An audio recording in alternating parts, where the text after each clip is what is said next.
महाराष्ट्र के अकोला में पुलिस और स्वास्थ्य विभाग ने गुटखा माफिया पर नकेल कसने के लिए मिलकर ऑपरेशन प्रहार के तहत शहर में एक रोमांचक छापेमारी की।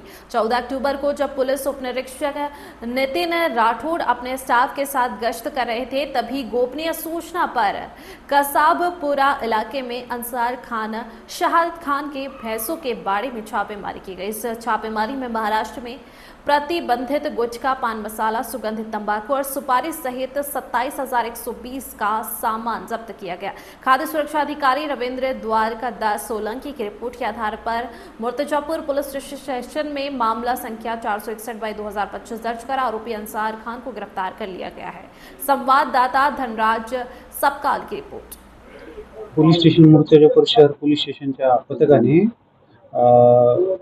टिपू सुलतान चौक जुनी वस्ती मुर्तिजापूर येथे एका म्हशीच्या गोठ्यामध्ये प्रतिबंधित अन्न पदार्थाचा साठा साठवल्याच्या असल्याच्या माहितीवरून रेड केली। तर तिथे त्यांना प्रथम दर्शनी गुटखा, पान मसाला, सुगंधित तंबाखू, सुगंध हे मिठी सुपारी याचा एकूण 27,120 रुपयाचा साठा मिळून आला। त्या अनुषंगी त्यांनी अन्न औषध प्रशासन अकोला यांना पत्रव्यवहार करून बोलवण्यात आले व पुढील कारवाई मी कायदेशीर फिर्याद या प्रकरणात देत आहे। मूर्तीच्या आरोपीचं नाव आहे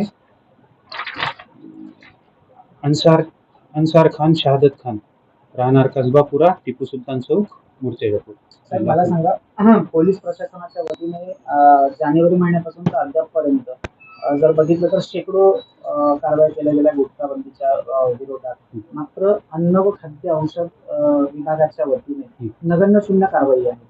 अन्न औषध प्रशासनाचं काय कार्यालय जिल्ह्या ठिकाणी असतं। आता सद्यस्थितीस एकच अन्न सुरक्षा अधिकारी म्हणजे मी आहे।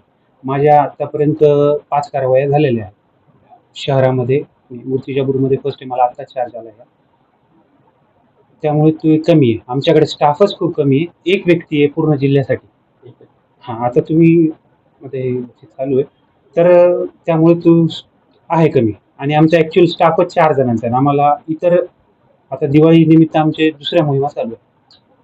तोंडावर दिवाळी आलेली आहे आणि मिठाईचे दुकान असतील किंवा इतरही फराळ विक्रीचे मोठ्या प्रमाणात दुकान टाकलेले गेलेले आहेत। जर या मिठाईच्या कारखान्यामध्ये जाऊन बघितले तर घाणीचे साम्राज्य आहे, त्यावर सुद्धा दुर्लक्ष होत आहे। नाही, चुकीची गोष्ट आहे। आम्ही सध्या तुम्हाला व्हिडिओ दाखवू शकतो। दाखवा। आम्ही प्रत्येक ठिकाणी म्हणजे जिथे आम्ही आहेत, मला ना या महिन्यात 50 इन्स्पेक्शन आणि 50 सॅम्पलिंगचं टार्गेट होतं, तर मी ते ऑलमोस्ट म्हणजे कंप्लीट, फक्त माझे चॉकलेट्सचे नमुने राहील। तर त्यांना प्रत्येकाला सुधारणा नोटीस दिली। आपल्या कायद्यात कसं आहे की आपण त्याला 15 दिवस मिनिमम वेळ दिला जातो, त्याला नोटीस मिळाल्यापासून घाण असेल तर सुधारण्यात, त्यानंतर त्याचं लायसन्स सस्पेंड होतं। तर ते तशा कारवाया आपण भरपूर केल्या। 6 जप्त्या झालेल्या आहेत आपल्या। गणपती उत्सव असेल, नवरात्री असेल, या कारकिर्दीमध्ये आमच्या काही प्रतिनिधींनी स्ट्रिंग ऑपरेशन केलं।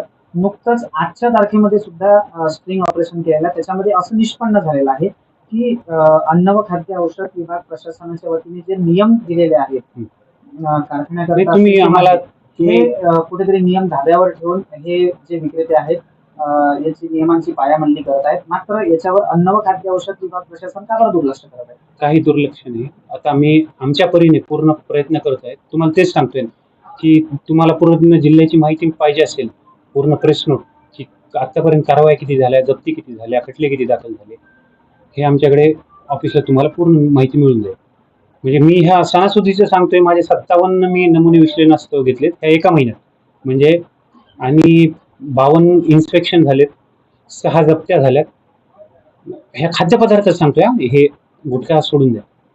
म्हणजे खाद्यपदार्थांच्या ठिकाणी त्यांचं मॅन्युफॅक्चरिंग केव्हा झालं आणि ते एक्सपायरी डेट तसे प्रकारचा फलक तिथे नाही, आता ते तो अगोदर दुग्धजन्य पदार्थ जर असेल तर तो लवकर खराब होतो, त्याच्यामुळे ते केव्हा मॅन्युफॅक्चरिंग झालेलं आहे हे कंपल्सरी असतं, परंतु मूर्तिजापूर नाही कंपल्सरी नाही।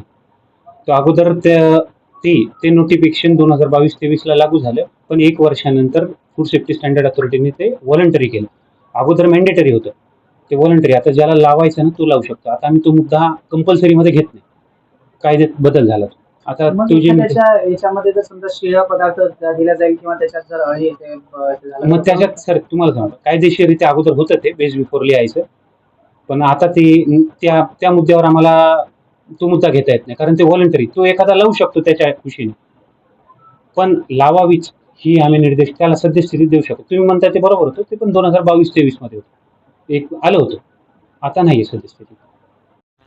माननीय पोलीस अधीक्षक साहेब चांडक सर यांचे निर्देश आहेत की पोलीस स्टेशन हद्दीमध्ये कुठल्याही प्रकारचे अवैध धंदे, सुगंधित गुटखा असेल, प्रतिबंधित गुटखा सुपारी असेल, तर आढळल्यानंतर कायदेशीर कारवाई करावी. या अनुषंगाने पोलीस स्टेशनचे अधिकारी आणि अंमलदार यांना गोपनीय माहिती मिळाली की येथील आरोपी आहे त्यानं त्याच्या घरामध्ये अवैध प्रतिबंधित गुटख्याचा साठा केलेला आहे. त्या अनुषंगाने आपले अधिकारी अंमलदार त्या ठिकाणी डीबी स्टाफ आणि अधिकारी तिथं पोहोचले. बातमीप्रमाणे त्यांना तो प्रतिबंधित माल मिळाला. त्यानंतर आम्ही सदरबाबत अन्न व औषध प्रशासन विभाग अकोला यांना रितसर पत्र करून त्यांचे अधिकारी आणि स्टाफ आले आणि त्यांनी रितसर सदर प्रकरणी कायदेशीर कारवाई करून फिर्याद दिली आहे, तर गुन्हा दाखल करून आपण कारवाई करत आहोत.